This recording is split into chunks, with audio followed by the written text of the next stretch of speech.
काय राजकारणामध्ये उद्या काय होईल ते आज सांगता येत नाही अशी अवस्था. दादांच्या निधनानंतर आकस्मिक जे ॲक्सिडेंट झाला त्यानंतर हे पुन्हा एकदा सिद्ध झालेलं आहे की आजचा दिवस उद्या आहे का, हे नियतीला मान्य आहे का, असे अनेक प्रश्न आहेत. हॉस्पिटल के बाहर आए, क्या जानकारी मिली है सर? पवार साहब की तबीयत बहुत अच्छी है और मुझे यकीन है आने वाले 4-5 दिन में वो बाहर निकलेंगे. मुंबई में या बारामती में ट्रैवल करके जा सकते हैं वो.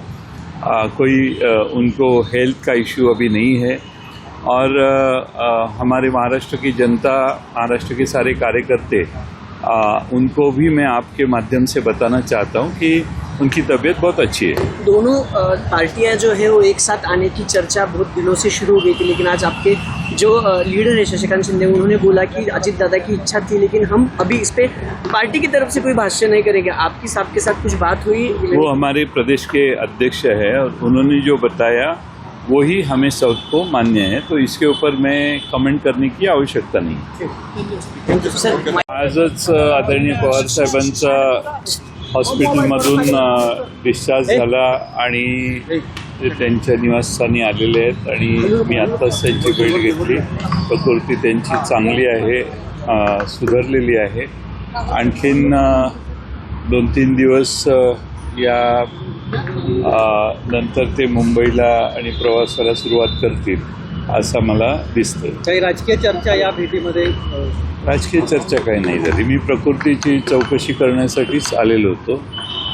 राजकीय चर्चा काही केलेली. पवार साहेबांची प्रकृती आता कशी आहे? चांगली आहे, प्रकृती सुधारलेली आहे.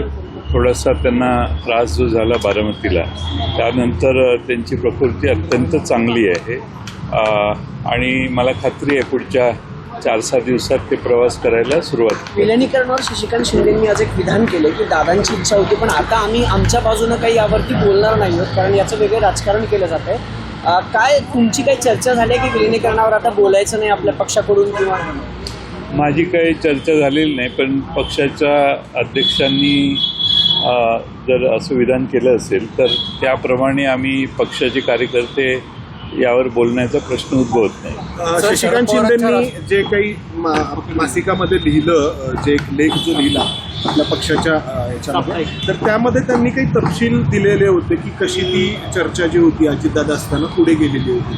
तुम्ही त्या सगळ्या प्रक्रियेमध्ये होतात, तर काय नक्की झालेलं होतं? म्हणजे आता अजितदादांच्या दुर्दैवी मृत्यूनंतर अनेकांनी बोललं, तुम्ही बोललात, पण तपशील काय ठरला होता? विलिनीकरण म्हणजे काय ठरलं? मी ज्या दिवशी त्यांचं निधन झालं त्या दिवशी रात्री मला असंच सर्वांनी बारामतीत विचारलं तुमच्या जुन्या काय आठवणी आहेत का, आणि त्यावेळी मी सांगितलं माझ्या बऱ्याच जुन्या आठवणी आहेत. 40 वर्ष आम्ही बरोबर काम केलं आहे, पण अलीकडच्या 7-8 महिन्यात अनेक वेळा ते माझ्या घरी आलेले आणि त्यावरून मी कशासाठी आलेले एवढं सांगितलं. आता त्यावर मला आता भाष्य करण्याची काही इच्छाही नाही आणि आवश्यकताही नाही. आम्ही अजितदादांची भरपूर चर्चा केलेल्या, पण त्याच्यावर जे प्रसारमाध्यमात वेगवेगळे नेते बोलत आहेत हे मला वाटतं की त्यांच्याबद्दल आदराची भावना ठेवून आम्ही न बोललेलंच बरं असं आमचं मत झालेलं आहे. प्रसारमाध्यमामध्ये अनेक बोलत आहेत, म्हणजे सुनील तटकरेंनी खास करून शशिकांत शिंदे जे आपले प्रदेशाध्यक्ष आहेत तर त्यांचं जे काही म्हणणं आहे ते खोडून काढलं की अशी काही विलिनीकरणाची चर्चा झालेलीच नव्हती असं सुनील तटकरे म्हणाले. ठीक आहे, आता त्याला ज्या माणसाशी नेत्याशी आमची चर्चा झालेली तेच नसल्यामुळं अशा विधानाला उत्तर देणंही मला आवश्यक वाटत नाही.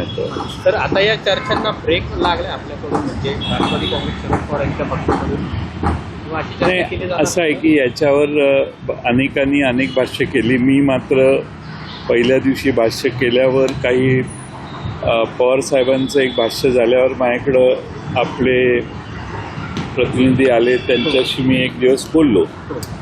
काय फॅक्ट आहे हे फक्त सांगितलं आणि त्यानंतर मी या विषयावर बोललेलो नाही, बोलायचं टाळलेलं आहे आणि आत्ताही मला बोलण्याची काही फार आवश्यकता आहे असं वाटत नाही. सर, पण तुमच्याकडून शरद पवारांच्या राष्ट्रवादीकडनं तुम्ही आणि तिकडनं दादा अशा 7 ते 8 वेळा बैठका देखील झाल्या असं तुम्ही देखील स्वतः सांगितलं होतं. पण मग आता नेमकी पुढची प्रोसेस कशी असावी असं तुम्हाला वाटतं? कारण आता या सगळ्या चर्चा 13 दिवस पण होऊन गेले, आता पुढे कामकाज पण सुरू झालेलं आहे. नेमकं कार्यकर्त्यांना पण अनेक ठिकाणी संभ्रम अवस्थेत आहेत. काही विलीनीकरणाचा पुढचा काही टप्पा देखील काही दिसेल अशी अपेक्षा आहे? नाही, 7-8 वेळा नाही, मोजून 11 वेळा माझ्या निवासस्थानी ते आले होते. आमचे काही सहकारी त्यांना भेटलेले, सहकाऱ्यांच्या काही शंका होत्या, त्यांचा प्रचंड आग्रह होता त्यासाठी अजितदादांचा. पण आता त्यांचंच निधन झालेलं आहे आणि मी वेगळ्या नेत्यांची विधानं बघतोय. मला वाटत नाही याच्यावर काही बोलावंसं आता. म्हणजे आपला पक्ष जो आहे राष्ट्रवादी काँग्रेस पक्ष शरदचंद्र पवार, तर तो स्वतंत्रपणेच आता पुढे आपलं मार्ग आक्रमणार आहे. काय करणार? आमचे नेते, पक्षाचे अध्यक्ष राज्याचे जे आहेत शशिकांत शिंदेजी आणि सुप्रियाताई, हे त्या बाबतीत योग्य तो निर्णय घेण्यासाठी समर्थ आहेत. ते जे निर्णय घेतील त्याप्रमाणे पुढची पावलं पडतील. पण पक्ष म्हणून आमचं अस्तित्व आहेच, त्यामुळे पक्ष काही बंद पडलेला नाही, पक्ष व्यवस्थित चालू आहे. नाही, तो विषय वेगळा आहे. पक्षाचं कामकाज तर चालूच आहे.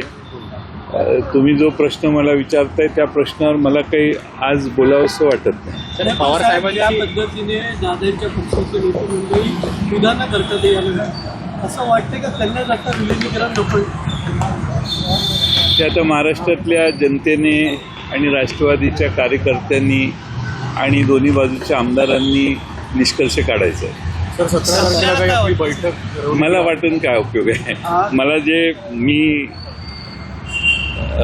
तपशिलात चर्चा केलेला माणूस आहे, मी सगळ्या चर्चा जर सांगितल्या तर न सांगितलेलंच बरं आहे. पण असं म्हणजे आता जो राष्ट्रवादी काँग्रेस अजितदादांच्या नेतृत्वाखालचा पक्ष होता तो भाजपसोबत सत्तेमध्ये आहे, तर आपलं विलिनीकरणाची जेव्हा चर्चा सुरू होती तेव्हा आपणही सत्तेमध्ये सभा घेणार असं काही ठरलं होतं? मंत्रिपद राज्यामध्ये, केंद्रामध्ये असं काही ठरलं होतं? असं आहे की आता चर्चाच नाही तर या उपप्रश्नांना उत्तर कसं द्यायचं? आता आमच्या पक्षाध्यक्ष शशिकांत शिंदेंनी सांगितलेलं आहे की यावर आता काही तुम्हीच मला प्रश्न विचारला तुम्ही, त्यामुळे तुम्ही मला मदत केलेली आहे. त्यामुळे काही पण शशिकांत शिंदेकडे जरी प्रदेशाध्यक्ष पद असलं तरी तुम्ही पवार साहेबांच्या नंतर एक ज्येष्ठ नेते पक्षातले आहात, तुमच्याकडे सुद्धा मोठी डिसिजन मेकिंग पॉवर असेलच. पुढे नेमकं काय होईल, काय आहे तुम्ही म्हणताय आता बोलायचं नाही, पण सगळ्यांना त्या विलिनीकरणाच्या संदर्भात भूमिका जाणून घ्यायची. काय राजकारणामध्ये उद्या काय होईल ते आज सांगता येत नाही अशी अवस्था. दादांच्या निधनानंतर आकस्मिक जे ॲक्सिडेंट झाला त्यानंतर हे पुन्हा एकदा सिद्ध झालेलं आहे की आजचा दिवस उद्या आहे का, हे नियतीला मान्य आहे का, असे अनेक प्रश्न आहेत. त्यामुळं पुढं काय करायचं? आमचा पक्ष आहे, पक्षाचं अस्तित्व आहे, पवारसाहेबांच्यासारखं मोठं व्यक्तिमत्व आहे, महाराष्ट्रात अनेक प्रश्न आहेत, शेतकऱ्यांच्या समोर अमेरिका भारत कराराच्यातनं काही नवीन आव्हानं निर्माण होणार आहेत, देशाच्या आर्थिक परिस्थितीचे इश्यूज आहेत, आणखीन बरेच प्रश्न आहेत. त्यामुळं आमचा पक्ष त्या दृष्टीनं विचार करेल. पण प्रश्न विलिनीकरणाचा राहिला तर त्यावर मला आज भाष्य करायचा अधिकारी नाही आणि भाष्य करावं असंही मला वाटतं. सुनील तटकरे सातत्याने याबद्दल बोलत आहेत. स्वतः सुनेत्रा वहिनींनी मात्र याबद्दल कोणतेही भाष्य केलेलं नाही. तर त्यांच्याबरोबर कोणी म्हणजे पवार कुटुंबातले कोणी असं काही बोलणं झालं किंवा असं काही पवारसाहेबांच्या किंवा सुप्रियाताईंच्या बोलण्यातून नाही, सुनेत्रा वहिनींना आम्ही काही 4-5 जण त्या बारामतीत असताना घरी जाऊन भेटलो आणि आम्ही त्यांना सांगितलं काही अडचण असेल, काही प्रश्न असतील तर आम्हाला सांगा, आम्ही कधीही तुमच्या मदतीला येऊ, काहीच अडचण मनात किंतु बाळगू नका. विलिनीकरणाच्या आधी देखील 1-2दा माझ्या त्यांच्या भेटी झालेल्या होत्या. त्यामुळं सुनेत्रा वहिनींचा जो मुद्दा असेल किंवा पार्थ पवारांचा असेल, आमची त्यांना पूर्ण पाठिंबा म्हणजे सपोर्टिव्ह, त्यांच्यासाठी काही अडथळे आणि प्रश्न तयार करण्याची आमची इच्छा नाही. पण जेव्हा आपली चर्चा होत होती अजितदादांसोबत इतक्या वेळा, तर याची कल्पना सुनेत्रा वहिनींना, पार्थदादांना यावेळी होती की अशी चर्चा मी आपली- आता त्याच्यावर भाष्य करणार नाही. मी योग्य वेळी बोलेन. आज मला सुट्टी दिली तर बरं नाही, होईल. नाही, सर, एकच होता की आपण सांगलीमध्ये तुतारीच्या चिन्हावरती बऱ्यापैकी आपले उमेदवार निवडून आले, मात्र बाकीच्या महाराष्ट्रामध्ये खास करून पुणे जिल्हा असेल किंवा आजूबाजूचे जिल्हे ठरलं होतं की घड्याळावरती सगळ्यांनी लढायचं आणि सगळे बरेचसे उमेदवार घड्याळावरती निवडून आले जे आधी तुतारीमध्ये होते पुणे जिल्ह्यात जर खास करून. तर आता या उमेदवारांनी काय करायचं?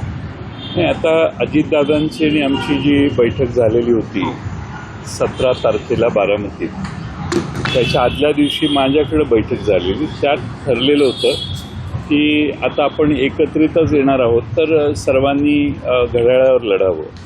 आणि त्याप्रमाणे पुणे जिल्ह्यात, सातारा जिल्ह्यात अनेक कार्यकर्ते घड्याळावर उभे राहिले आणि ज्या ठिकाणी सोयीचं असेल त्या ठिकाणी असे निर्णय झाले.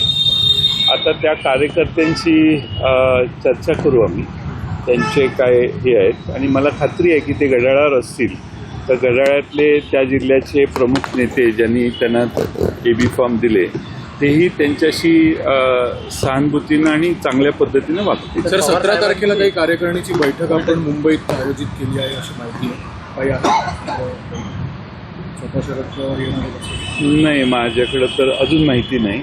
मी ऐकलं आहे की 17ला मीटिंग आहे, पण माझ्याकडे अजून तपशीलवार माहिती नाही. पण असेल तर मी जाईन. पवारसाहेबांची राज्यसभेची टर्म आता संपते आहे, तर महाविकास आघाडी म्हणून पुन्हा एकदा पवारसाहेब राज्यसभा लढवणार आहेत किंवा मग राज्यसभेवर मला असं वाटतं की आता पवार साहेबांची प्रकृती आत्ताच सुधारते आणि मला वाटतं ते त्यातनं बाहेर पडलेले आहेत. आता चांगली परिस्थिती आहे त्यांची प्रकृतीची. त्यामुळे 2-4 दिवसानंतर अशा कोणती नवीन आम्ही तो विषय राजकीय चर्चा करण्याचा विषय आता ही वेळ नाही. आम्ही त्यांच्याशी ती चर्चाही केलेली नाही. सर विमान अपघाताच्या बाबत रोहित पवारांनी सातत्याने 2 पत्रकार परिषद घेऊन त्यांची भूमिका मांडली आहे. घात अपघात आणि घातपात जो काय आहे त्यांचे मुद्दे मांडलेले आहेत. तुम्ही या सगळ्या गोष्टीकडे कसं बघताय? तुमची देखील काय मागणी आहे सगळ्या तपास यंत्रणेनं पारदर्शी पद्धतीने तपास करावा. कोणत्याही दबावाखाली तपास होणार नाही अशी आमची अपेक्षा आहे. रोहित पवार यांनी जे मुद्दे मांडलेले आहेत त्या मुद्द्याच्या अनुषंगाने देखील तपशिलात चौकशी ही होईल अशी आमची अपेक्षा आहे. सर तुम्ही म्हणताय की आत्ता तुम्हाला बोलायचं नाही या सगळ्यावर, पण वैयक्तिक जर विचारलं तुम्हाला तर विलिनीकरणासाठी तुम्ही देखील सकारात्मक अजूनही आहात? नाही होईल का नाही होईल हा पुढचा भाग, पण व्हावं अशी तुमची इच्छा आहे? नाही, विलिनीकरणासाठी मी आणि दादा दोघंही सकारात्मक होतो. माझी तर भूमिका तेव्हाही तीच आहे आणि आजही तीच आहे. विलिनीकरण झालं तर आमचा पक्ष चांगल्या पद्धतीनं महाराष्ट्रातल्या अनेक कार्यकर्त्यांना सगळ्यांना न्याय देऊ शकेल अशी आमची धारणा आहे. आणि त्यासाठी तर अजितदादांची आणि आम्ही चर्चा केलेली होती. आता अडथळा कशामुळे? आणि ही चर्चा अजितदादांच्या इनिशिएटिव्हने सुरू झालेली होती. सत्तेत सहभाग होणार होतात का?